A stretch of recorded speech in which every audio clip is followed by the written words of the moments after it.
बोलती पुस्तके. ज्यांना वाचनाचा नाद त्यांना बोलती पुस्तके घाली साद. आमचं चॅनल सबस्क्राईब करा आणि सबस्क्राईब करायला इतरांनाही सांगा. नमस्कार श्रोते मित्र हो, बोलती पुस्तके सादर करीत आहे लेखक प्राचार्य शिवाजीराव बागल लिखित कादंबरी भंगलेलं स्वप्न, भाग 3. सदा आणि मालन प्रतिकूल परिस्थितीशी झगडत होते. PFचे लोन मिळताच मुख्याध्यापक साहेबांकडून उसनवार घेतलेले 40,000 परत केले. परंतु PF लोन हप्ता दरमहा पगारातून कपात होऊ लागला होता. दरमहा 2,000 रुपयांप्रमाणे 20 महिने पगार कमी मिळणार होता. म्हणून तर सदाने कुलकर्णी सरांचा सल्ला मानून पेपर टाकणे, दूध पिशव्या टाकणे हे जास्तीचे काम स्वीकारले होते. अर्थात या कामाची वेळ सकाळची असल्याने दैनंदिन कामात त्याचा व्यत्यय येत नव्हता. आनंदच्या द्वितीय वर्षाच्या खर्चाची तयारी जुलैपर्यंत करावी लागणार होती. त्याकरता काय करावे, कसे करावे हा प्रश्न सदाला भेडसावत होता. गुढीपाडव्याचा सण होता. आनंदा घरी आला. पहाटे लवकर उठून सदा आणि मालनने आंघोळ केली. जगरहाटी म्हणून गुढी उभी केली. साखरेचा नैवेद्य दाखवून सदा आपल्या नेहमीच्या कामाला निघून गेला. मालनने नेहमीप्रमाणे चपाती, भात, भाजी बनवली आणि नैनाला म्हणाली, नैना, आनंद दादा, रमेश भैया, तुम्ही वेळेत जेवून घ्या. मी संध्याकाळी घरी आल्यावर पुरणपोळीचे गोडधोड जेवण बनवेन. जाते ग, म्हणत मालनबाई घाईगडबडीत पायात चपला सरकवत सुपर बाजारमध्ये कामाला निघून गेली. गुढीपाडव्याचा वर्षाचा महत्त्वाचा सण. आज घरी थांबून सण साजरा करायची तिची मनापासून इच्छा असूनही घरी थांबता आलं नाही. कारण कामावर गेलं नाही तर त्या दिवसाचा पगार मिळणार नव्हता. 200 रुपयांचे नुकसान नको म्हणून सणाचा गोडधोड स्वयंपाक संध्याकाळी करता येईल असा विचार मनात करत मालन सुपर बाजारमध्ये पोहोचली. बहुतेक इतर महिलांनी आज सुट्टी घेतली होती. मालनबाई, आज तुम्ही सुट्टी घेतली नाही ते एक बरं झालं. निदान तुम्ही तरी आला. तुम्ही खऱ्या कष्टाळू आहात. मॅनेजर साहेब, कष्टाशिवाय पर्याय नाही आणि आज सण आहे म्हणून घरी थांबून कसं चालेल. इथं झाडलोट केली पाहिजे. गोडाऊनमधून पॅक केलेल्या पिशव्या आणून रॅकवर ठेवल्या पाहिजेत. सण आहे म्हणून घरी राहून चालेल का, हसत हसत मालन म्हणाली. मालनबाई कष्टाळू, कामसू आणि प्रामाणिक बाई आहे. आपलं काम भलं की आपण भलं म्हणत कामाला भिडतात. इतर महिला कामगार रडगाणं गात बसतात. बऱ्याच वेळा फालतू कारणं सांगत बसतात. परंतु मालनबाई मात्र एकदाही सुट्टी घेत नाहीत. तिच्यात कामाची धमक आहे. अशिक्षित असली तरी हुशार आहे. बोलण्यात गोडवा आहे. एवढे कष्ट करण्यामागचे तिचे नेमके कारण काय आहे हे एकदा जाणून घेतले पाहिजे. तिची हकीकत समजून घेतली पाहिजे. तिच्या प्रामाणिकपणाची दखल घेतली पाहिजे. असाच काहीसा विचार मॅनेजर साहेबांच्या मनात घोळत असे. नैना, आई आणि बाबा कुठे गेलेत? मी झोपेतून उठल्यापासून मला तर आई बाबा दिसलेच नाहीत. बाबांना आज गुढीपाडव्याची सुट्टी असेल ना? आणि आई कुठे गेली? अरे आनंद दादा, ते दोघे आपापल्या ड्युटीवर गेलेत.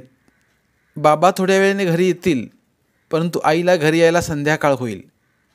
आईला कधी सुट्टी नसते. घरकामातूनही सुट्टी नाही आणि बाजारच्या कामातूनही आई कधी सुट्टी घेत नाही. आई बाबांची खूप दगदग होते रे.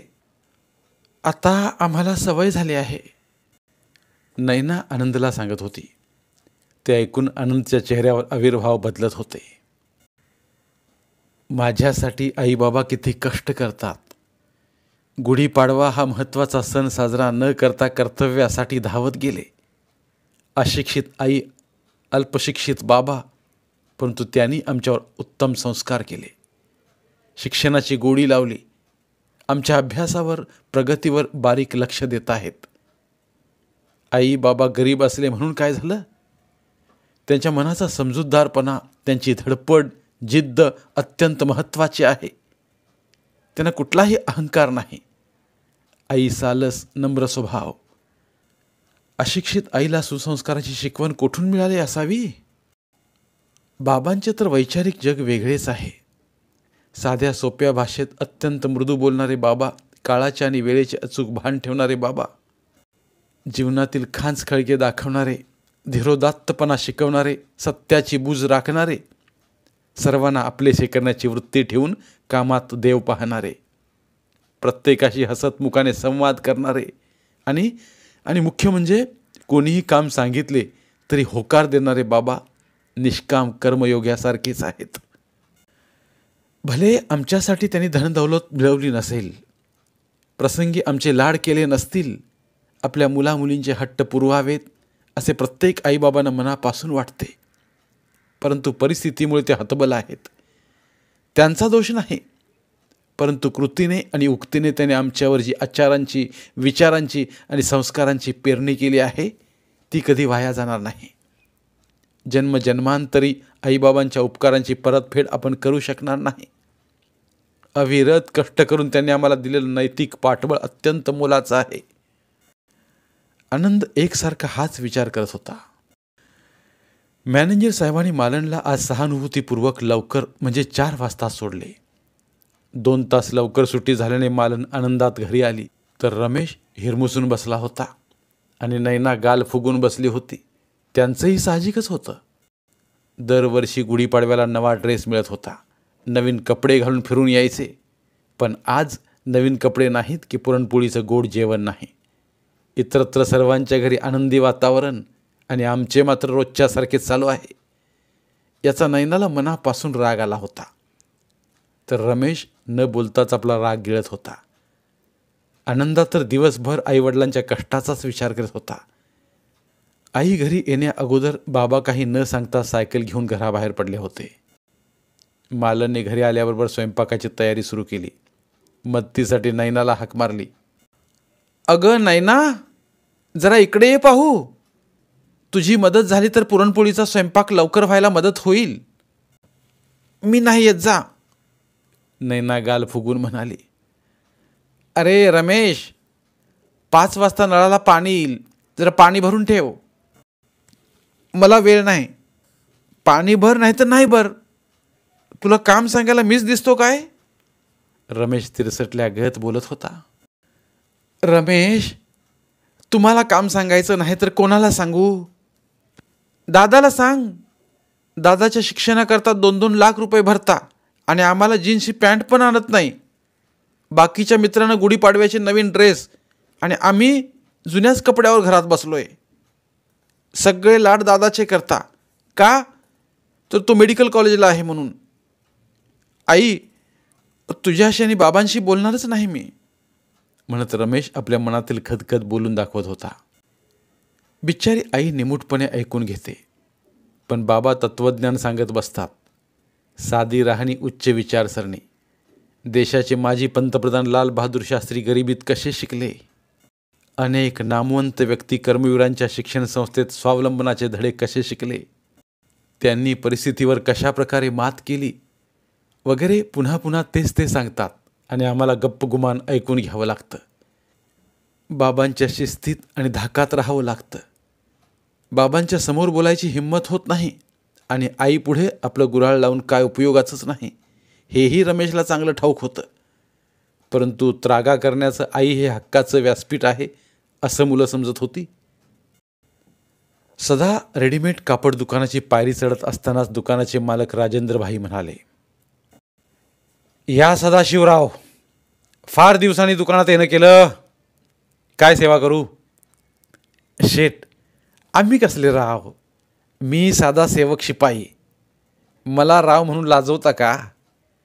मला सदा म्हटले तरी चालेल. शेठ, तुम्ही गिरायकाला गोड बोलून हरभऱ्याच्या झाडावर बसवता, आम्ही गरीब माणसं, सदा म्हणत होता.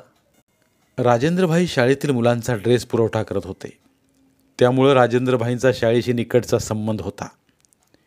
दरवर्षी शाळेतल्या गरीब परंतु हुशार 4-2 पोरांना राजेंद्रभाई मोफत ड्रेस द्यायचे. राजेंद्रभाई स्वार्थ साधत परमार्थही करत होते. शेठ, मुलांना कपडे घ्यायचे होते, पण काय सदा, आज गुढीपाडव्याचा सण आहे आणि सणादिवशी मी उधार देत नाही. शेठ, निम्मे अर्धे पैसे आत्ता देतो आणि उरलेली बाकी पगार झाल्यानंतर देतो. चालेल का? तुझी मुलं काय शिकतात रे? मोठा मुलगा आनंद मेडिकल कॉलेजमध्ये MBBSचं शिक्षण घेतोय.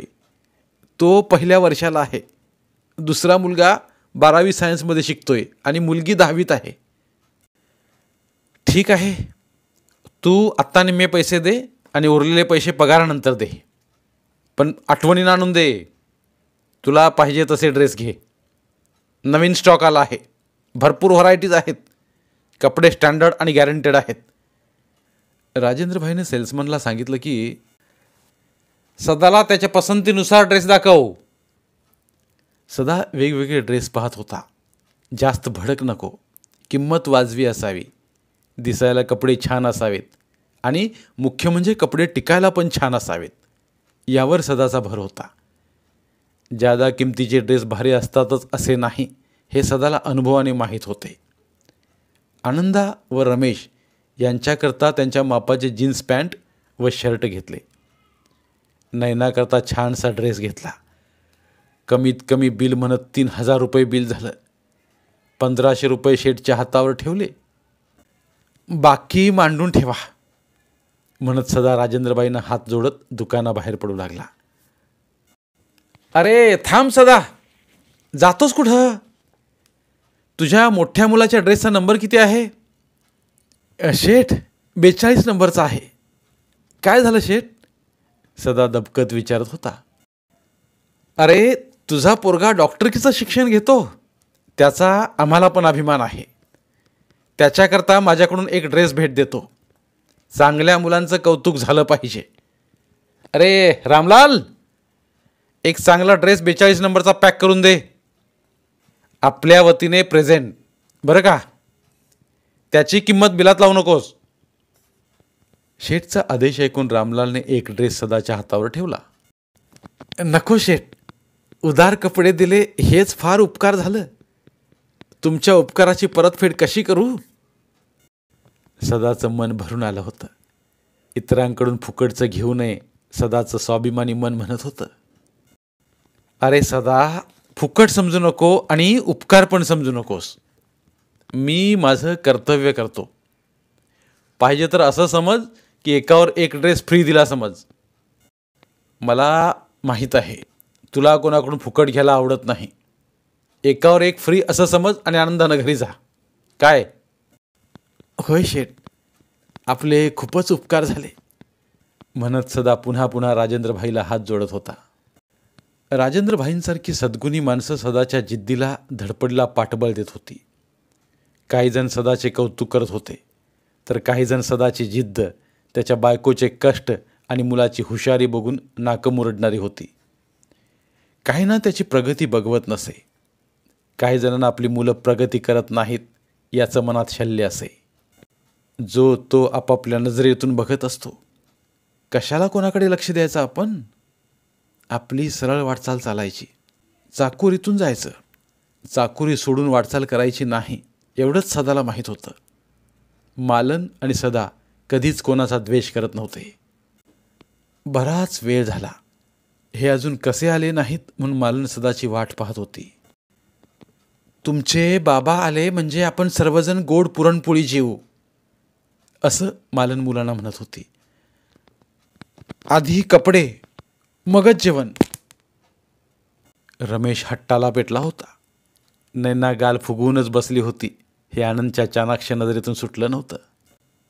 रमेश आणि नैना, असं सणादिवशी रुसणं बरं नव्हे. आई कामावरून दमून भागून आलेली आहे.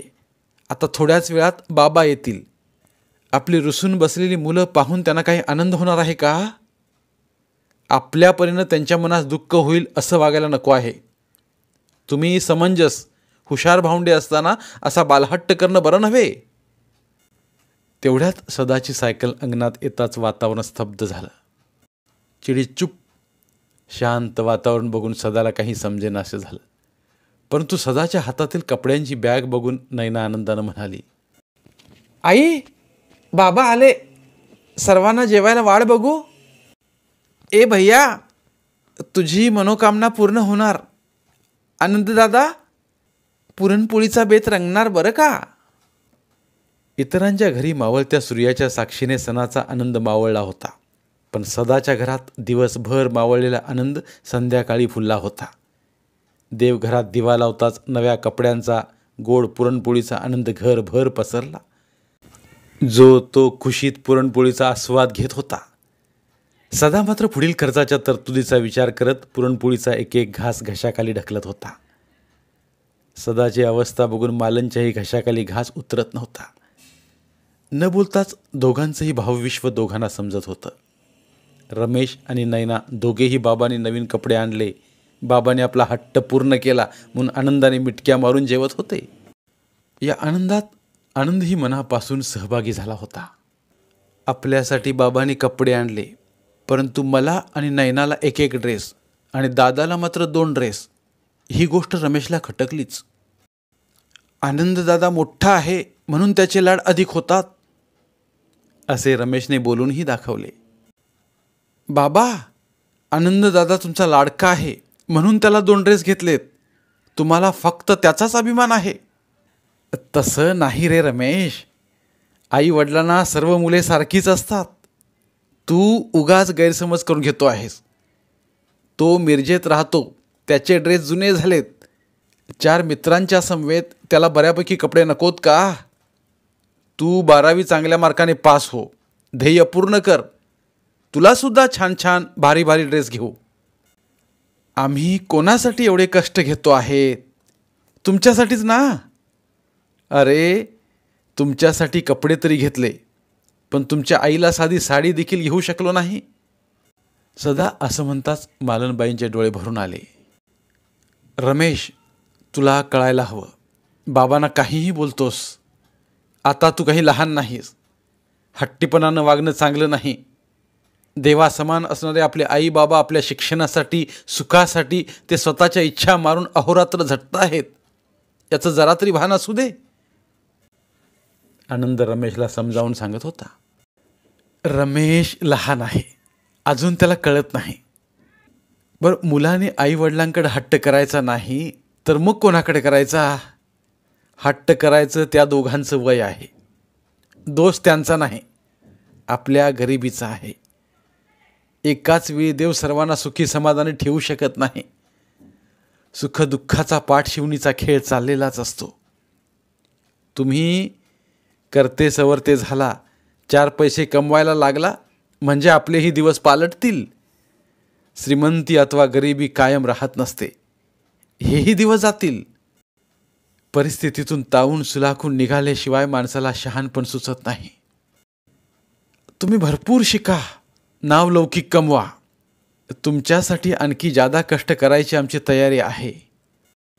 बरं, आता झोपा, बराच वेळ झालेला आहे, म्हणत सदानं चर्चेला पूर्ण विराम दिला. रमेशला आपली चूक उमगली. बघता बघता वर्ष कधी संपत आलं ते आनंदाच्या लक्षात पण आलं नाही. अभ्यासात सातत्य ठेवलं पाहिजे. परिस्थितीवर मात करायची असेल तर परिस्थितीचं रडगाणं गात न बसता आनंदाने सामोरं गेलं पाहिजे. जगात आपण काही एकटेच गरीब आहोत का.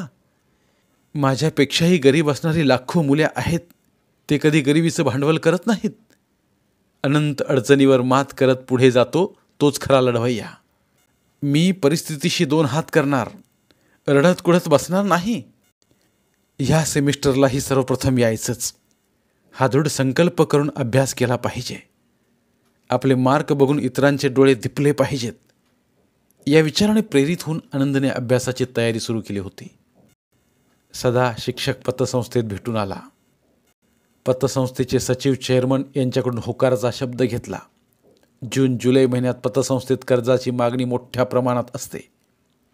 ऐनवेळी आपली निराशा होऊ नये म्हणून सदाची धावपळ चालू होती. तालुक्यात शिक्षक शिक्षकेतर पतसंस्था स्थापन केली होती. विनातारण लोन मिळत होते. सॅलरी सर्टिफिकेट, 2 जामीनदार व 2 साक्षीदारांच्या सह्या असाव्या लागतात. मागणी अर्जावर मुख्याध्यापकांची शिफारस व स्वाक्षरी आणि पतसंस्थेतील एका संचालकांची शिफारस असेल तरच लोन सहज मंजूर होत होतं. शिक्षकांना 4 लाखापर्यंत तर शिक्षकेतरांना 2 लाखापर्यंत कर्जमंजुरीची मर्यादा होती. 2 जमीनदारांच्या व 2 साक्षीदारांच्या सह्या बघून मुख्याध्यापक शिफारस करतील ते अडेवेडे घेणार नाहीत याची सदाला खात्री होती. ज्यांची कर्ज मागणी अगोदर त्यांना प्रथम प्राधान्याने कर्ज मंजूर करावायचे असा पतसंस्थेचा अलिखित नियम होता. त्यामुळे सदाने एप्रिल महिन्यापासूनच लोनच्या संदर्भात हालचाली चालू ठेवल्या होत्या. सदाची धडपड पाहून काही स्टाफ मेंबर आपल्या मनातील किंतु अप्रत्यक्ष बोलून दाखवायचे. त्यात आगलावे सर आघाडीला होते तर कुलकर्णी सर पाठीराखे होते. काहीजण तेवढ्यापुरतं हो म्हणायचे तर काहीजण कपाळावर आठ्या आणून कुत्सित प्रश्नाने सदाला भंडावून सोडायचे. स्वच्छ सुंदर हस्ताक्षरात कुलकर्णी सरांनी सदाचा कर्ज मागणी अर्ज भरला. परंतु कर्ज मागणी अर्जावरील जामीनदार अनुक्रमे 1 व 2 ही 2 नावे कोणाची घालायची? त्यांच्या सहमतीशिवाय नावे टाकता येत नव्हती. त्यामुळे जामीनदार नंबर 1 म्हणून कुलकर्णी सरांनी स्वतःचे नाव लिहिले व सही केली. एक गुंता सुटला होता. आता दुसरे कोणाला तरी विचारणे भाग होते. म्हणून सदाने पांढरे सरांना विचारले, सर, माझ्या कर्ज मागणी अर्जावर जामीनदार म्हणून सही करता का? सदाने नम्रपणे विचारले. सर्व स्टाफमध्ये मीच तेवढा दिसलो का तुला? तू कर्ज काढणार आणि जामीनदार म्हणून मला गुंतवणार. तुझे कर्ज तटले की माझ्या पगारातून कपात होणार. आम्ही जामीनदार होणार, तू कर्ज काढणार आणि तुझा पोरगा डॉक्टर होणार. तुझा पगार किती? तुझा खर्च किती? कर्जाचे हप्ते फेडणार किती? तू थकबाकीत गेल्यावर आमच्या पगारातून तुझ्या कर्ज हप्ते वसूल करणार. असला नसता उद्योग मला सांगू नकोस. कोणाला गळ घालायची त्याला घाल. पांढरे सर हात झटकून मोकळे झाले. एक तर जवळ पैसा नाही आणि पोराला डॉक्टर करायची हौस भारी. गेल्या वर्षी सर्वांनी हातभार लावला. दुसऱ्या वर्षी कर्ज काढणार आणि पुढच्या वर्षी काय करणार? आपल्या ऐपतीप्रमाणे निर्णय घ्यावा. त्या कुलकर्ण्याला काम नाही. तो फुकटचा सल्ला देणार आणि सदाच्या इच्छेवर पाणी पडणार. अहो, यांच्या कर्जापायी आपण कशाला अडकून पडायचं? म्हणत आगलावे सराने आपली गरळ ओकली. एवढे दोघे कमवत आहेत आणि तरी पण पैशाची जुळणी होत नाही म्हणून कर्ज काढतायत. हे माझ्या तर बुद्धीला पटत नाही. बाई, आमच्या ह्यांनी तर मला 10 वेळा बजावून सांगितलं आहे, संत वचन लक्षात ठेव, पदर मोड कर पण कोणाला जामीन राहू नको. त्यामुळं मी तर जामीनदार होणं शक्य नाही. संगीता मॅडमने आपला नकार घंटेचा सूर आळवला. यापूर्वी मी दोघांना जामीनदार झालोय. त्यामुळं त्यांचे कर्ज फिटत नाही तोपर्यंत तिसऱ्याला जामीनदार होता येत नाही मला. असा पतसंस्थेचा नियम आहे. नियमावर बोट ठेवत शिंदेसरांनी सदाची विनंती फेटाळली. या सर्वांचा राग रंग पाहून पांडू शिपाई म्हणाला, सदा, जामीनदार म्हणून माझं नाव टाक, मी सही करतो. आपल्या माणसाला आपण जामीनदार व्हायचं नाही तर मग कुणी व्हायचं? तुम्हाला पण केव्हा तरी नड लागेल तेव्हा बघू. आपल्या पतसंस्थेला आपला सभासद जामीनदार साक्षीदार असावा लागतो. म्हणून सदा तुम्हाला विनवणी करतोय आणि तुम्ही लोकांनी सदाची चेष्टा चालवली. कळतंय बरं मला. म्हणत पांडूनं सदाच्या अर्जावर जामीनदार म्हणून सही केली. पांडू शिपाई होता, परंतु चांगल्या कामासाठी धावून येणारा होता. शिक्षक मंडळी शंका कुशंका घेत आपलं पालुपद रेटत होती. सदाला हे सर्व कळत होतं, परंतु गरजवंताला अक्कल नसते. विनंती करण्यापेक्षा दुसरं तो काय करणार होता? परंतु कुलकर्णी सर आणि पांडूने जामीनदाराचा प्रश्न सोडवला होता. साक्षीदारावर कोणतीही जोखीम नसते. कर्ज मागणी अर्जावर साक्षीदार म्हणून नाम मात्र सही करायची असते. शिवाय साक्षीदार म्हणून सही केल्यामुळे सदाला मदत केल्याचे समाधानही होईल. म्हणून मोरे सर आणि पवार सरांनी साक्षीदार म्हणून सह्या केल्या. सदाला फार मोठा गुंता सुटल्याचं मनोमन वाटत होतं. मुख्याध्यापकांच्या समोर सदा अदबीनं उभा राहिला आणि म्हणाला, सर, एक विनंती होती. कर्ज प्रकरणावर शिफारस पाहिजे होती. कशासाठी कर्ज काढतोस? कर्ज काढण्यापूर्वी नीट विचार कर. होय सर, आनंदची पुढील वर्षाची शैक्षणिक फी भरावी लागणार आहे. तुमच्या सहकार्यामुळे आनंदचे ॲडमिशन झाले, परंतु पुढील फीची तरतूद म्हणून पतसंस्थेचे कर्ज काढण्यासाठी मी कर्ज मागणी अर्ज घेऊन आलो आहे. तुमची शिफारस आणि सही शिक्का पाहिजे होता. सदा नम्रपणे बोलत होता. सदा, तुझा प्रयत्न चांगला आहे, परंतु टेक्निकल अडचण आहे. तुझे PFचे लोन, पतसंस्थेची दरमहाची वर्गणी, व्यवसाय कर, पोस्टाची RD आणि यातून पुन्हा या कर्जाचे हप्ते कपात केल्यास तुझी प्रापंचिक ओढाताण होईल. प्रमाणापेक्षा जादा कपात करता येत नाही. शिवाय तुझ्या घरखर्चात ओढाताण झाल्यास तुझी मंडळी तक्रार करतील. त्यामुळं शिफारस करताना मला सरकारी नियमांचा विचार करावा लागतो. सर, माझ्या घरचे कसलीही तक्रार करणार नाहीत. मी आणि मालन आम्ही दोघे कष्ट करून अतिरिक्त खर्चाचा मेळ घालतोय सर. तुम्ही चांगल्या कामाला नेहमी सहकार्य करता. अपवादात्मक स्थितीत तुम्ही नियम शिथिल करू शकता. सदा गहिवरून म्हणत होता. ठीक आहे सदा, तू म्हणतोस म्हणून नियम अपवाद म्हणून बाजूला ठेवतो आणि तुझा अर्ज शिफारस करतो. आता तर खुश आहेस ना? मुख्याध्यापक हसत हसत म्हणाले. Thank you sir. तुम्ही आमचे कुटुंब प्रमुख आहात. शाळा, संस्था, सर्व स्टाफ म्हणजे कुटुंब असते आणि त्यांचं प्रमुखपद तुमच्याकडे आहे. तुम्ही सर्वांच्या अडीअडचणी जाणून घेता, सल्ला देता, मार्गदर्शन करता. खरंच तुम्ही थोर आहात, सदा म्हणत होता. अरे सदा, पुरं झालं कौतुक. मी काही वेगळं करत नाही. मी माझं कर्तव्य करतो. मला कुटुंब प्रमुख म्हणतोस, मग कुटुंबातील सदस्यांच्या समस्यांचं निराकरण करणं माझं कर्तव्यच आहे. ठीक आहे, पुढच्या तयारीला लाग. अडचण असेल तर सांग. तुझा मुलगा डॉक्टर होणार याचा आनंद शाळेला आहे, संस्थेला आहे. तुला, मला व आपल्या सर्व बांधवांना नक्कीच मनापासून आनंद होणार आहे. हे लक्षात ठेव. सदाची रोजची धावपळ चालू होती. मालनची तर घरकाम आणि बाजारमधील काम यात धांदल उडत होती. रमेश आणि नयना जिद्दीनं अभ्यास करत होते. रमेश 12वीत तर नयना 10वीत होती. आनंदचे पहिले वर्ष संपले होते. सामान्य माणसाच्या जगण्यातील धावपळ, हालापेष्टा, दुःख तो स्वतः अनुभवत होता. इतरांचे दुःख उघड्या डोळ्यांनी पाहत होता. गरिबी आणि श्रीमंत यातील दरी काय असते हे प्रत्यक्ष अनुभवत होता. आपल्या शिक्षणासाठी आईबाबांना किती यातना सहन कराव्या लागत आहेत. आनंदाने सणसुद्धा साजरे करू शकत नाहीत ते. आपले मन मारून केवळ मुलांच्या शिक्षणाचा, त्यांच्या भल्याचा ध्यास घेऊन अहोरात्र काबाड कष्ट करणं एवढंच त्यांना माहीत आहे. मलाही स्वतःच्या मेसपुरते, पॉकेट मनीपुरते स्वतःहून 4 पैसे कमवायला पाहिजेत. सर्व बाबतीत आईबाबावर अवलंबून राहणे बरे नव्हे, याचा आनंद मनाशी विचार करीत होता. सदाने कर्ज प्रकरणाचा अर्ज पतसंस्थेत दिला. पतसंस्थेच्या संचालक मंडळाची मीटिंग कधी आहे? मीटिंगमध्ये आपली कर्ज मागणी मंजूर व्हावी म्हणून पतसंस्थेच्या सेक्रेटरीला सदा विनंती करीत होता.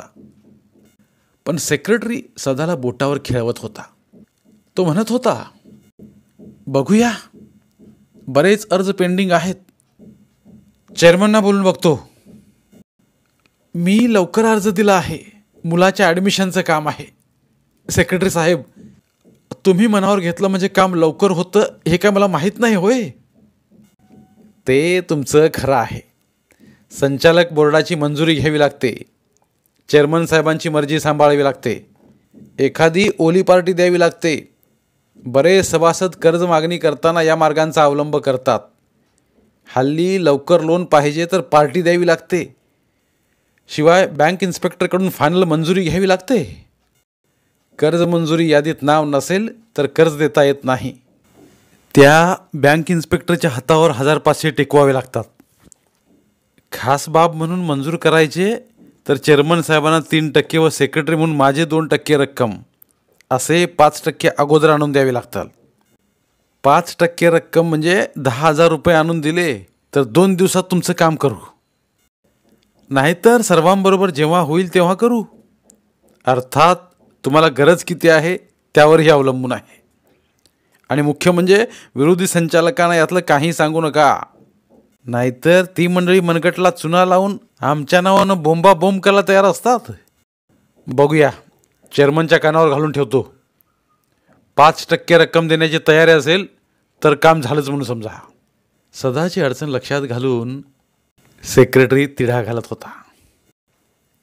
सेक्रेटरीचं बोलणं ऐकून सदाचं डोकं गांगरलं. पतसंस्था आपली हक्काची, सभासद आपले, संचालक आणि सत्तेच्या खुर्चीवर बसल्यावर मात्र त्यांना सभासदांच्या हिताचा विसर पडतो. माणुसकी विसरतात, कर्तव्य विसरतात, कर्ज मंजुरीला पार्टी मागतात, 5% टक्केवारी मागतात.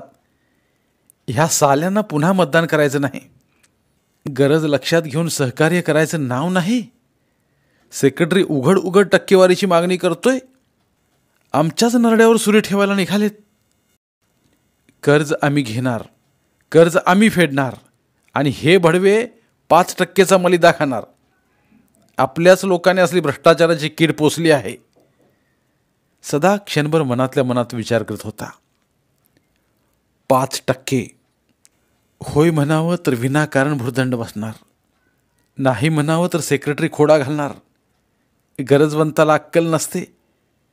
अडला नारायण हरी गाढवाचे पाय धरी. लोकशाहीमध्ये कधीकधी गाढवाला देखील गोपाळशेठ म्हणावं लागतं.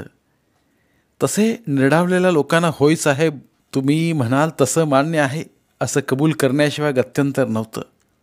म्हणून सदा नाईलाजाने म्हणाला, सेक्रेटरी साहेब कबूल आहे. तुमचे कर्ज प्रकरण 2 लाखाचे म्हणजे 10% प्रमाणे शेअर वजा होणार, अर्थात तो तुमच्याच खात्यावर शेअर्समध्ये जमा होणार. त्याचे झाले 20,000 रुपये, म्हणजे प्रत्यक्ष रक्कम तुम्हाला 1,80,000 रुपये मिळणार. संस्थेच्या नियमाप्रमाणे 10% शेअर जमा करावा लागतो, हे तर तुम्हाला माहीत आहे. तर मग उद्या परवा 2 दिवसात 5% प्रमाणे 10,000 रुपये आणून द्या. पैसे दिले की 2 दिवसात तुमच्या कर्जाचा चेक घेऊन जावा. सदोबा केवळ तुमच्यासाठी तातडीने खटपट करतो हं. सेक्रेटरी गालातल्या गालात हसत सदाचा अंदाज घेत बोलत होता. सदाला कर्जातून आनंदाच्या शिक्षणाची सोय होणार याचा आनंद होता, परंतु या आनंदापेक्षा सेक्रेटरीची 5%ची भाषा जिवारी लागली होती. चुकीच्या मार्गाचा आपण अवलंब करतोय ते बुद्धीला पटत नव्हते, पण आपल्या असहाय्यतेचा गैरफायदा घेणार हे समाजातले जणू काही क्रूर लांडगे आहेत याची जाणीव सदाच्या मनाला डागण्यात येत होती. काही रक्कम सदाच्या खात्यावर शिल्लक होती. त्यातून 10,000 रुपये काढून सेक्रेटरीला दिले. तेव्हा कुठे सेक्रेटरी साहेबांनी 1,80,000 रुपयाचा चेक सदाच्या हातावर टेकवला. 20,000 रुपये सदाच्या खात्यावर शेअरमध्ये वर्ग केले. आनंदाच्या दुसऱ्या वर्षाचा प्रश्न मार्गी लागला. पण कर्जाचे ओझे डोक्यावर चढले होते. कर्जाचे भान ठेवून कुटुंबातील खर्चाचं नियोजन करावं लागत होतं. अनावश्यक खर्चाला बगल द्यावी लागत होती. बाबा, यापुढे मला तुम्ही दरमहा पैसे पाठवू नका. माझ्या मेसच्या व इतर खर्चाची मी तरतूद करणार आहे. बाबा, मी संध्याकाळी 6 ते 10 या वेळेत मेडिकल स्टोअर्समध्ये पार्ट टाईम काम करणार आहे. त्यातून मी माझा खर्च भागवेन. आनंदा बाबांना म्हणत होता. आनंदा, तू संध्याकाळी जेवणार कधी, अभ्यास कधी करणार, तुला विश्रांती कधी मिळणार? ते काही नाही. आम्ही दोघं जीवाचं रान करू, परंतु तुला पैसा कमी पडू देणार नाही. तू सरळ मार्गे अभ्यास कर, चांगल्या मार्कानं पास होत राहा. आम्ही असताना तू चिंता करू नकोस. कसल्याही परिस्थितीत तू कामाला जायचं नाही. फक्त मेडिकल कॉलेजचा अभ्यास जिद्दीनं कर. नाव कमव, एवढीच तुझ्याकडून आमची माफक अपेक्षा आहे. बाबांचा चढलेला आवाज ऐकून आनंद गप्प बसला. PF लोनचा हप्ता, पोस्टाची बचत योजनेची कपात, विम्याचा हप्ता आणि आता सोसायटीच्या कर्जाचा हप्ता, यामध्ये सदाचा असणारा जेमतेम पगार संपून जात होता. रमेश आणि नयनाच्या शिक्षणाचा थोडाफार किरकोळ खर्च करावा लागत होता. आनंदच्या वाढत्या खर्चामुळे त्याला दरमहा 5,000 रुपये पाठवावे लागत होते. केवळ मालनच्या 6,000 रुपयामध्ये घरभाडे व घरखर्च जेमतेम भागवावे लागत होते. रमेश व नयनाला केव्हा तरी 5-50 रुपये पॉकेट मनी मिळायचा. इतर मुले मुली मनासारखे पैसे खर्च करतात, छान छान ड्रेस घेतात. आमची मात्र कुचंबना होते. इतर मित्रमैत्रिणी समवेत मौज मजा करता येत नाही. हात ओला तर मित्र भला. उमलत्या वयात हसण्या खेळण्यावर बंदी. 4 पैसे मागितले तर आईबाबांकडून 4 उपदेशाचे डोस मिळतात. आईबाबांकडे आम्ही मुलांनी हट्ट करायचा नाही, तर मग आम्ही कोणाकडे हट्ट करायचा? आनंद दादा मोठा आहे, शिवाय तो मेडिकल कॉलेजला आहे, म्हणून सर्व काही दादा करिता. आम्ही धाकटे आहोत ना. आईबाबांना आमचं कसलं आलंय कोड कौतुक. काय तर म्हणे, तुम्ही मेरिटमध्ये या, मग पाहिजे तेवढा खर्च करू. आमच्या मनाचा आईबाबा केव्हा विचार करणार आहेत? उगी आपलं रोज तेच ते खायचं, तेच ते कपडे घालायचे आणि कॉलेजला पळायचं. साधी सायकलसुद्धा बाबांनी मला घेऊन दिली नाही. रमेश आणि नयना मनातल्या मनात धुमसत. त्यांचं काही चुकीचं होतं असं नाही, परंतु सदा परिस्थितीपुढे हतबल होता. हट्ट करण्याचं, मागून घेण्याचं हे त्यांचं वय होतं. नकाराविरुद्ध बंड करण्याचं वय होतं. शारीरिक, बौद्धिक, मानसिक विकास होत असल्याने आपल्याला हवं नको ते मत व्यक्त करण्याची उर्मी त्यांच्यात बळावत होती. परंतु आईबाबांचे संस्कार, त्यांचे उपदेश हे मनात ठाण मांडून बसले होते. त्यामुळे विचारांचा उद्रेकही प्रकटत नव्हता. राग व्यक्त करता येत नव्हता. केवळ चाकोरीबद्ध जीवन जगण्याची आमची सवय. रोजच्या रुटीनमध्ये घाण्याला जुंपलेल्या बैलासारखी स्थिती होती. खरं तर आईबाबा मुद्दाम करत नव्हते.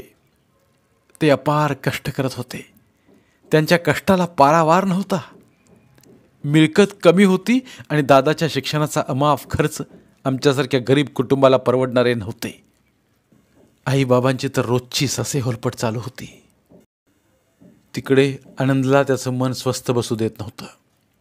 आईबाबांच्या कष्टाच्या यातनेत मन हेलावून जात होतं. केव्हा माझं शिक्षण पूर्ण होणार? मी डॉक्टर होऊन आईबाबांना सुख कधी देणार? अजून काही वर्षांचा अवधी आहे. तोपर्यंत आमच्यासाठी आईबाबांना ढोरकष्ट उपसावे लागणार. ते आमच्यासाठी सर्व काही सहन करत आहेत. सर्व काही कळत आहे. यातून काहीतरी मार्ग काढला पाहिजे. पुढील वर्षापासून रमेशचा शिक्षणाचा खर्च वाढणार आहे. माझा खर्च आहे. बाबा कशाला हातभार लावणार? मलाही अभ्यासावर परिणाम होऊ न देता काहीतरी मार्ग शोधला पाहिजे. निदान स्वखर्चापुरते तरी 4 पैसे कमवण्याशिवाय आपल्यापुढं पर्याय नाही आता.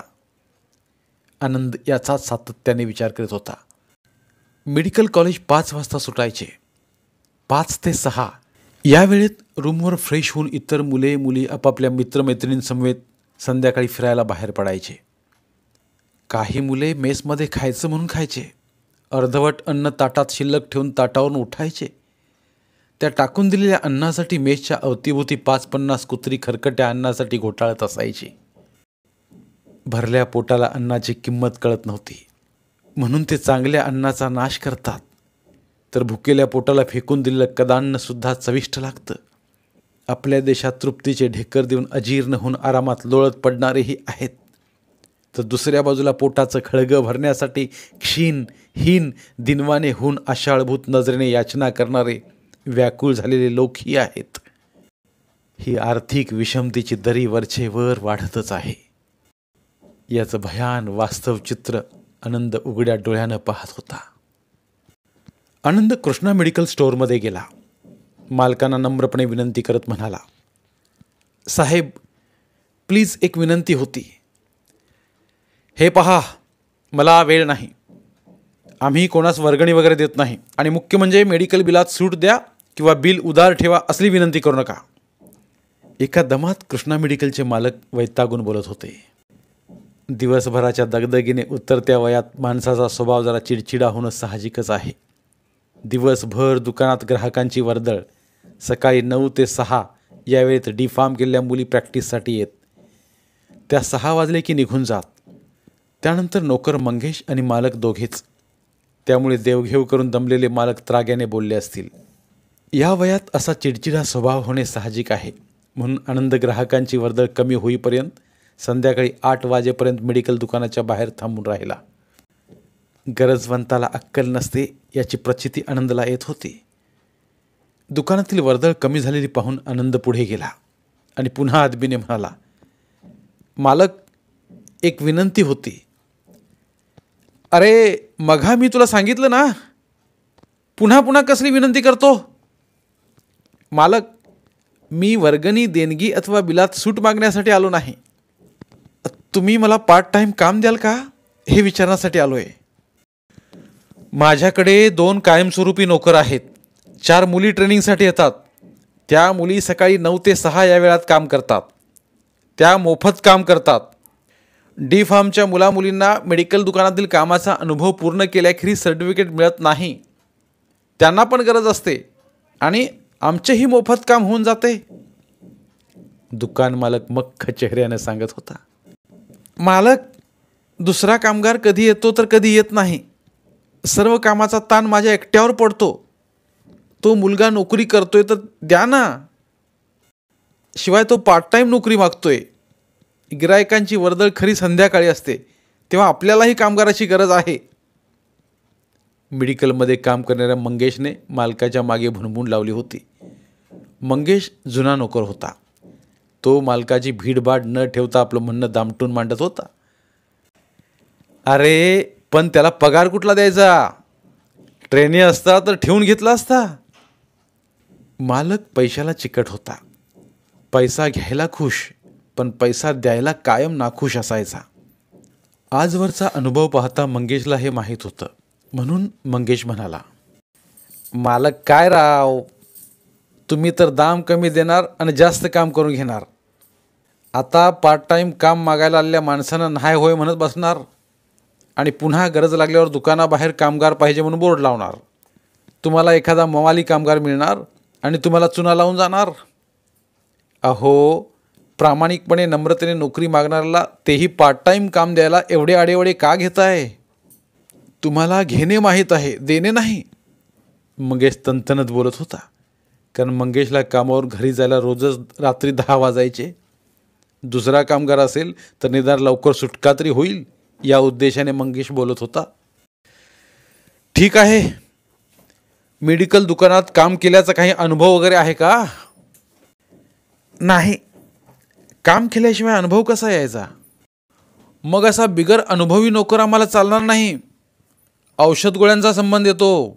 शिवाय डी फार्मसी पण केलेली नाही. किराणा दुकानात काम केल्यासारखे मेडिकल दुकानात काम करून चालत नाही. त्याकरता मेडिसिन नॉलेज असावं लागतं. मंगेश, तू म्हणतोस तसा याचा काही उपयोग होणार नाही.